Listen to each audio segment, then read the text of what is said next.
Welcome to the Practical Mystic Show, where we bring you simple tips and techniques from around the globe to help practical people deal with extraordinary experiences. And now, your favorite scientist, shaman, and sacred clown, and also the show's host, Janine Bolin. Hey, welcome to the Practical Mystic Show, brought to you by yours truly, Janine Bolin, and the 8 Gates. This is the show where we integrate the world of mysticism into everyday life using tips, tricks, and techniques of the ancient masters as well as the modern millennials. So if you think you've gone crazy, if you see things, hear things, and feel things that the others around you don't, well, this is the show for you, because this is where we have people like today's guest, the praying medic, who's joining us from Arizona, where he helps people just like you through his books, blogs, and online classes regarding how to heal not only yourself but others so that you can see into spirit if you don't really know how to go about doing that.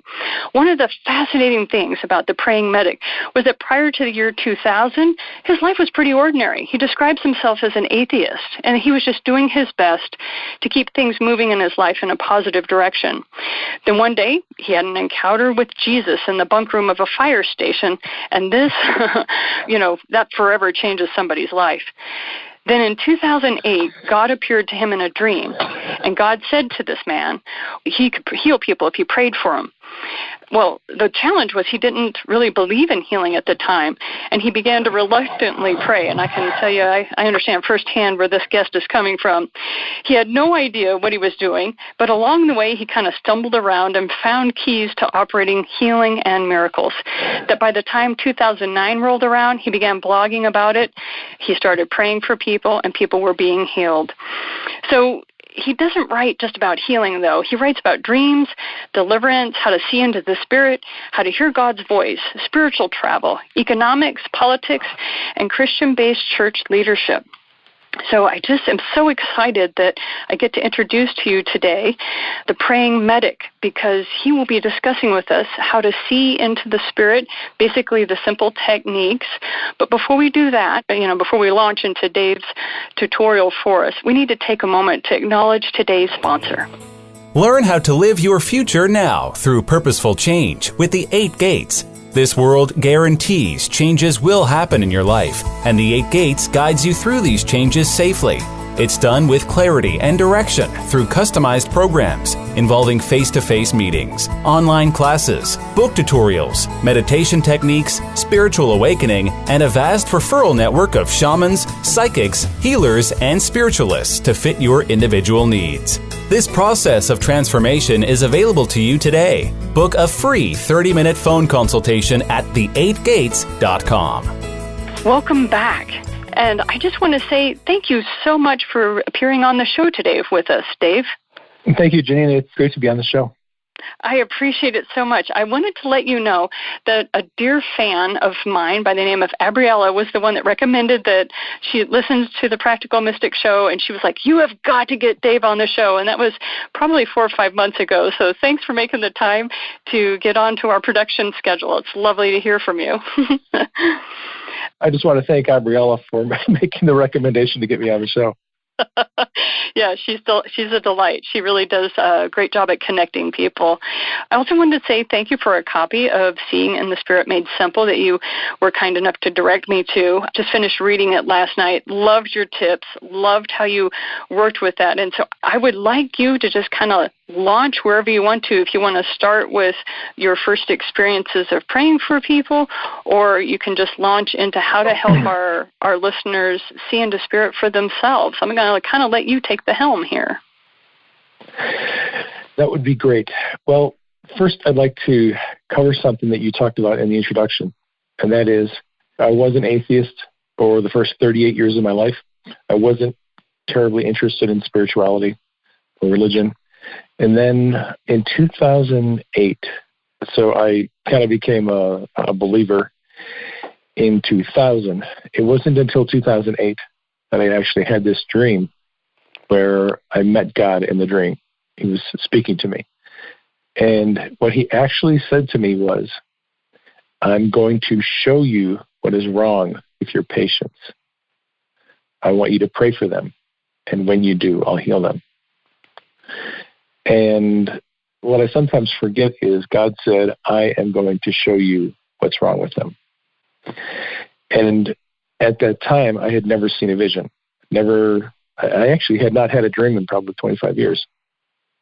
Like I said, I wasn't a very spiritual person. So I had to learn how to see in the spirit. I had to learn to see visions. And that was a process that anyone can do. So I know probably a lot of your listeners are familiar with seeing in the spirit. Some people seem to be born with, like I would call it an advanced development in their ability to see in the spirit. Some people are born, they really don't see into the spiritual world at all. I had to learn how to do it. And what I've come to understand is it's really a matter of focusing your mind on the things that your spiritual eyes are already seeing. You see, we tend to focus on the natural world. We tend to focus on the physical world. You look at the walls around you and the paintings and the trees and things, and that's what we tend to focus on. But there's as most of your listeners know, there's a spiritual world that is different from the natural world. And so when we see visions, when we see into the spirit, we're looking at, we're observing in our natural mind of our physical body is seeing what our spirit is seeing. So I had to learn how to do that. I had to learn how to focus on what my spirit was seeing.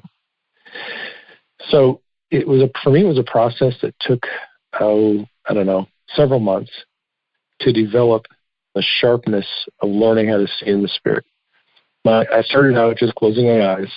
And what I do recommend for people who want to learn how to see better is to spend some time alone and really just laying there, being still, close your eyes. And for me, I asked God to show me things that he wanted me to see. And I started seeing these images in my mind.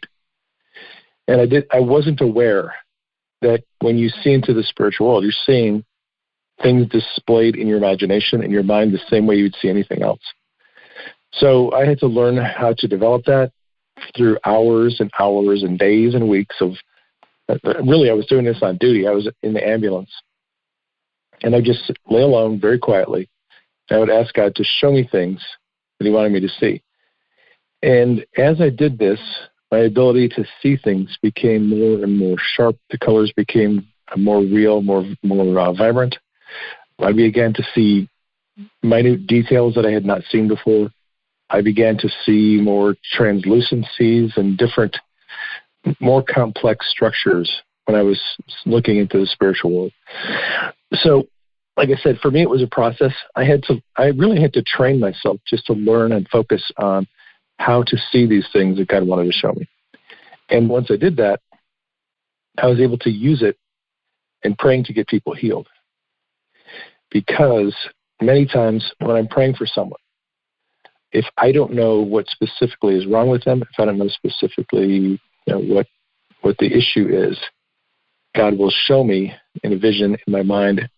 He'll give me understanding, and then I pray according to that. And that has been very effective for me. Thanks for clarifying some of that for me, because I appreciate it. I have been one of those that I've had clairvoyance since I was about 8, and it was a gift that was thrust upon me very suddenly and was quite shocking. So I understand what you mean by you have to learn how to use it, though, because you may have this raw talent, but from my experience was I had to come up with almost a lexicon of when I see this, it means that, and all that. When I'm looking at a person, like when I'm looking at an individual and they're like, what's wrong with me? I was curious, though, when you're praying for others and you were looking at healing others, did you have issues with the left, right? I would get confused on which side of the person I was looking at, and so I would say your right arm has blah, blah, blah, and they would go, no, that's my left. I didn't know if you had that kind of issue or not. That's interesting. No, I've never had that problem. Okay. Usually when I'm praying for someone, I often have my eyes closed, and I'm looking at them in the spiritual sense. And many times, this sounds a little bit crazy, but I just wait for God to show me what he wants to show me. Sometimes he'll show me, literally, I'll be looking at them and I'll see bones. I'll see cartilage. I'll see nerves and structures. I'll see broken bones, or I'll see dead nerves. I might see different things going on inside their body. So I'm looking at what God is showing me, and He gives me details, and He'll highlight certain areas. And because I'm a paramedic, I guess I have a little bit of a leg up on some other people. Because when I see anatomical structures, I generally know what I'm looking at, and I know what it's supposed to look like. And many times I'll see a highlighted area that doesn't look right. Mm-hmm. So my prayer involves speaking to that part of the body that doesn't look right or doesn't look like it's functioning correctly. And I'll speak, life to it, or I'll command it to be healed. And that is generally how the prayer process goes. Now, sometimes I will get, words of knowledge. I was actually talking to some people on Facebook through chat, and we were praying for a friend who had, I forget if it was Alzheimer's or Parkinson's, but this one woman said, all of a sudden, in the chat said, "What's a synapse?" Yeah. I said, "Oh, I know what a synapse is. It's the gap between nerve cells where neurotransmitters are gathered, and electrical conduction in the nervous system flows down the nerve cells, jumps across a synapse, and keeps going." And she said, "I'm just seeing the word synapse," and she didn't know what it meant.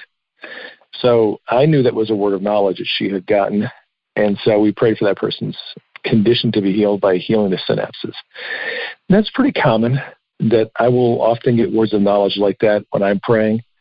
If somebody has a shoulder injury, I often see the word labrum. I've seen that a couple of times recently, and labrum is, an anatomical part of the shoulder. If I don't have the ability to do an X-ray or an MRI, but many times when I'm praying, I'll see this word in my mind. I'll see labrum.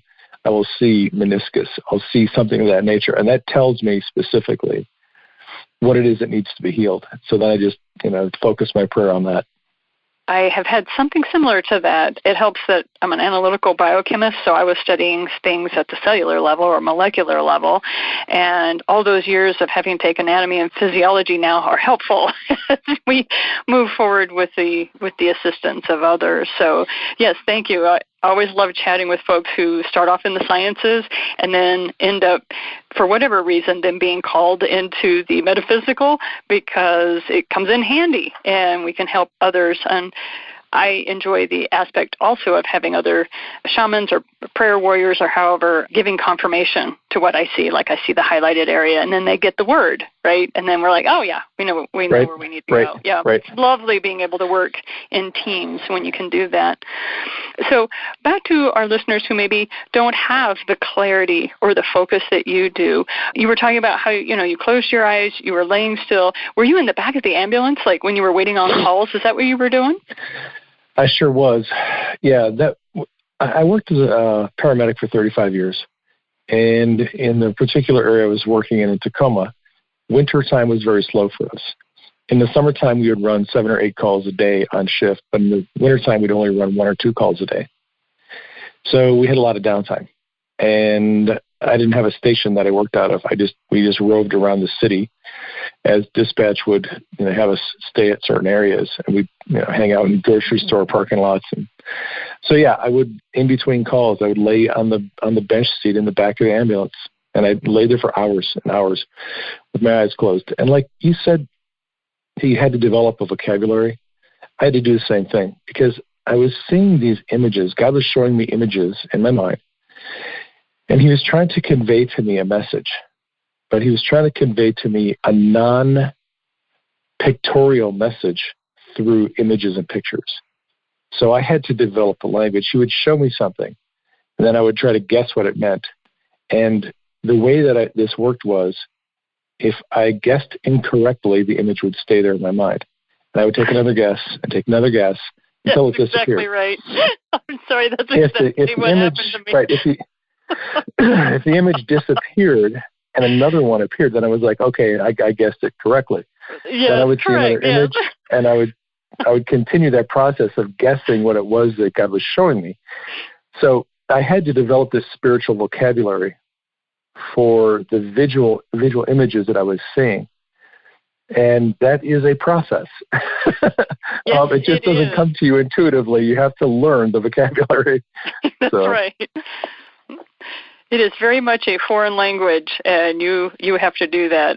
One of the things I do want to direct the listeners to is the fact that your book actually comes with exercises in the back. Can I ask you how you decided what was appropriate and what wasn't appropriate to put in that book?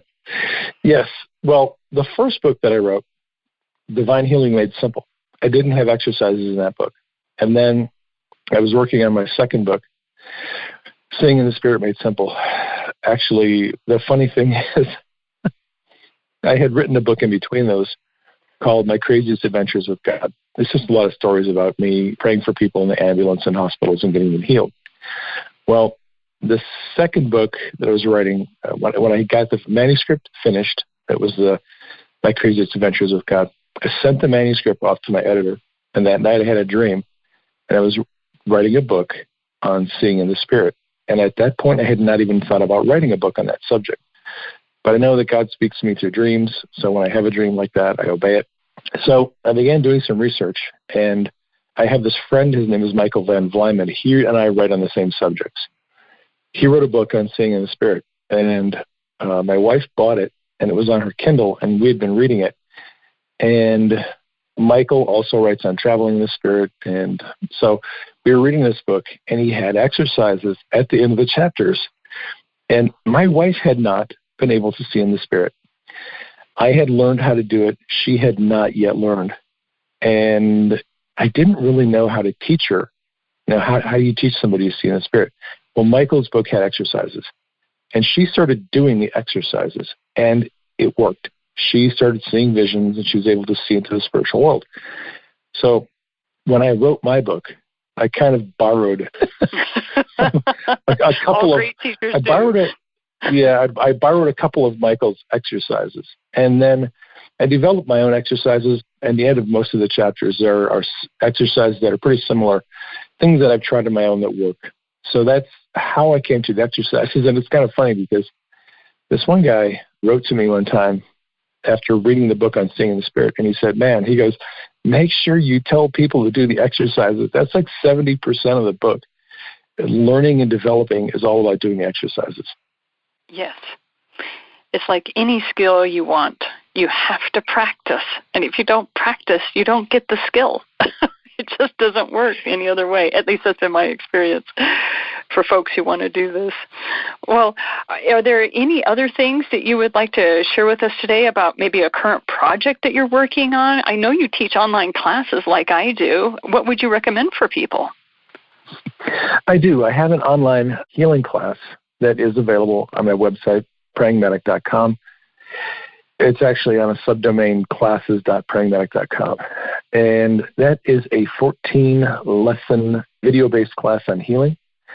I do, in that class, I do explain a bit about how to see in the Spirit, how to get words of knowledge. There is a section in there on emotional healing. I do talk about physical healing and some other subjects that people are a lot interested. Right now, if I can get some time, I'm working on doing a second class, which would be a class on learning to see in the Spirit. And that's going to be a video-based class. It'll probably be 8 or 9 lessons on video.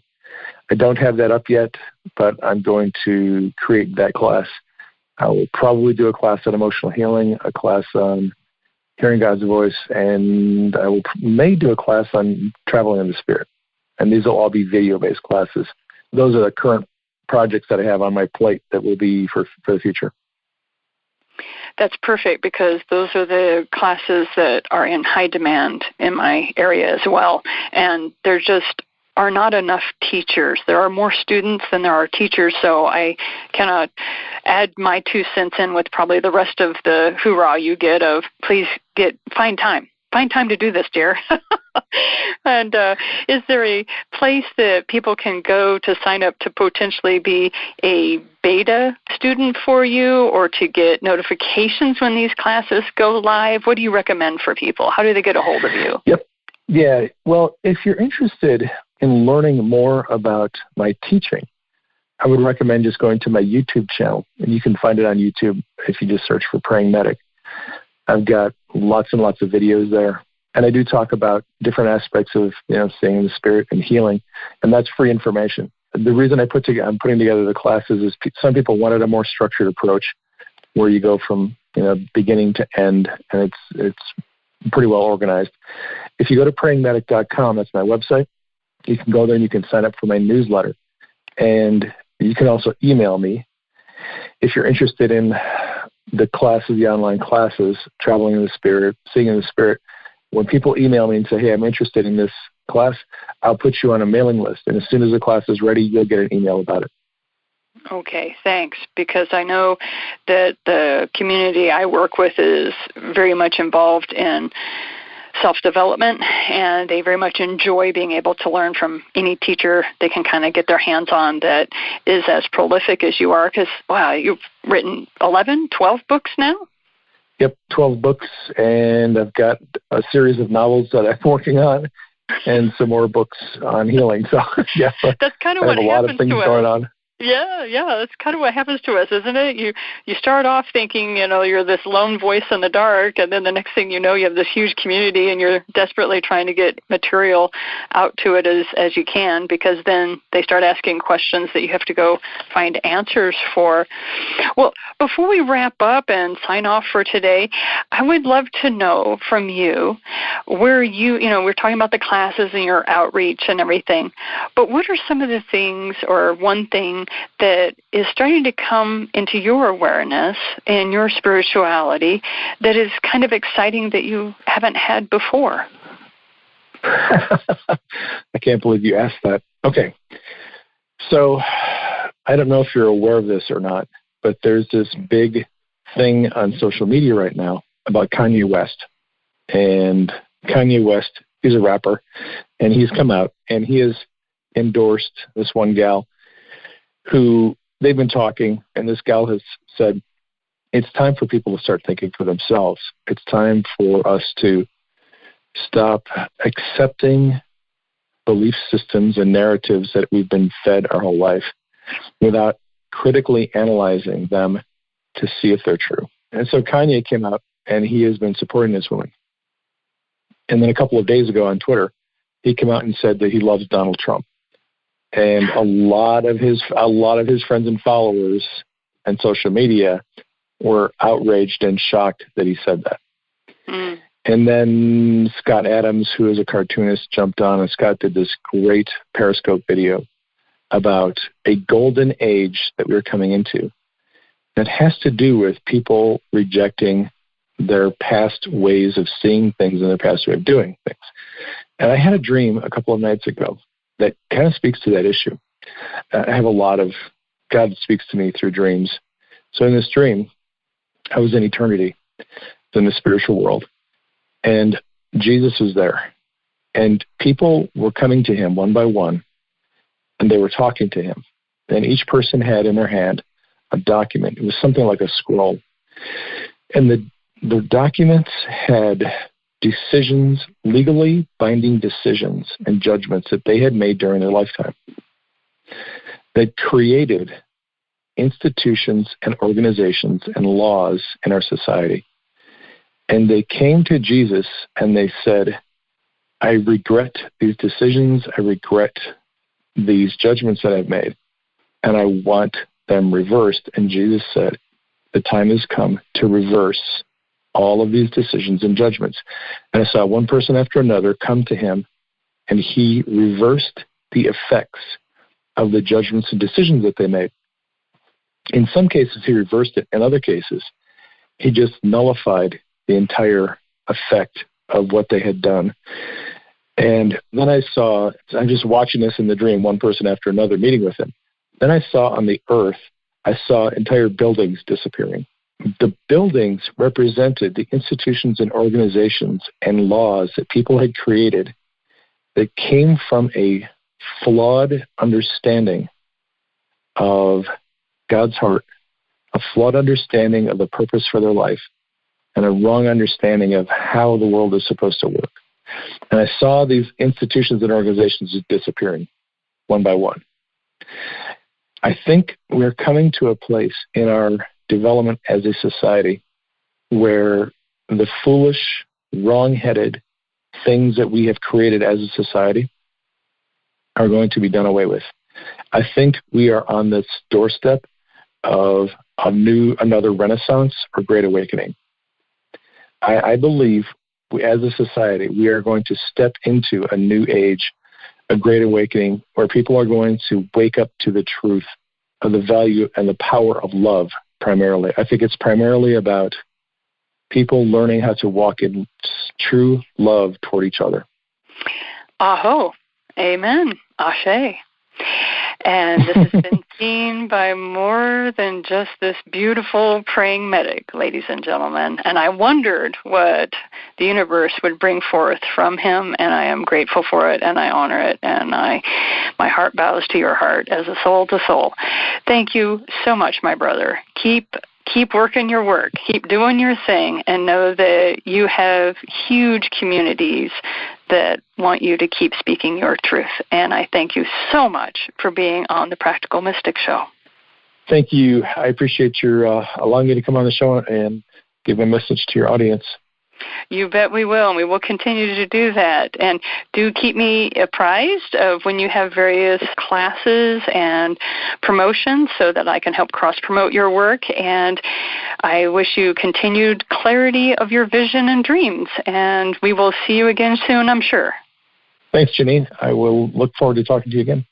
Okay, and thank you, everyone. Please very much stay with your feet on the ground as you reach for the stars. Don't forget to stay grounded and realize we're supposed to be having fun down here. This is our job. Our job is to have fun and not take things quite so seriously when we can. So keep laughing. Talk to you soon. This has been the Practical Mystic Show with Janine Bolin. For show notes, resources, and more, visit the8gates.com. Thanks for listening.